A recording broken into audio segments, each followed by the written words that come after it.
Dalawang ingredients lang, may pang negosyo ka na? Hello mga ka-tasty! Welcome back sa akin channel! Isa na namang pang negosyo recipes ang gagawin natin ngayon na siguradong papatok ngayon tag-init. Simple lang ang ating mga sangkap kaya tara na at umpisahan na natin. Para sa unang flavor ng jelly ice candy, kakailanganin natin ng 1 tablespoon o kalahati ng isang pack ng Menu Magic and Flavored Jelly Mix. Tapos ay ihahalo natin ito sa 1 litro ng tubig.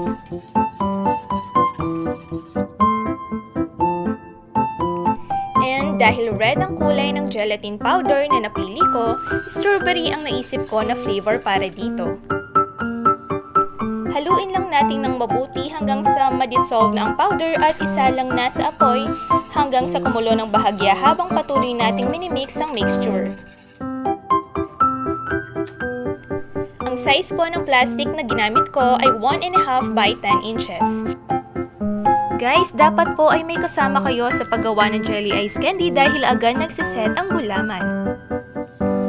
Gamit ang embudo, mag-scoop lang tayo ng around 1/2 cup ng mixture pero depende po sa inyo kung gaano kalaki ang gusto ninyo.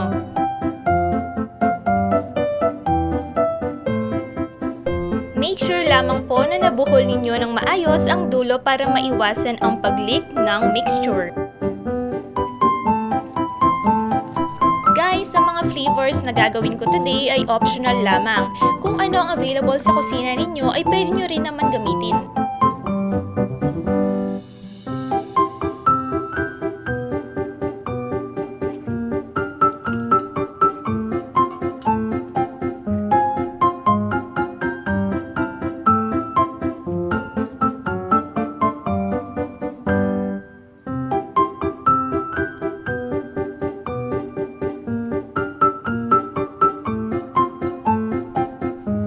Para naman sa second flavor ng ating jelly ice candy, kakailanganin natin ng 1 tablespoon o kalahati ng isang pack ng Menu Magic Mango Chunks Jelly Mix. Tunawan ito sa 1 litro ng tubig, then magdagdag ng mango juice powder at haluin ng mabuti bago isalang sa apoy.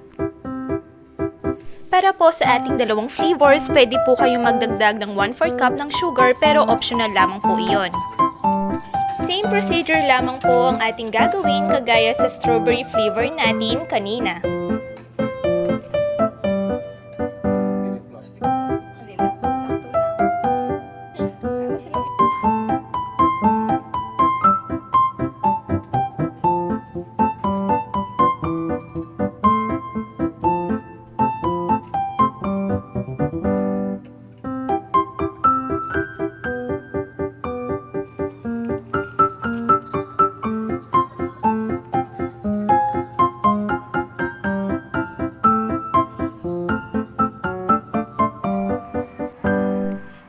Pieces, each flavor po ang aking nagawa for a total of 24 pieces.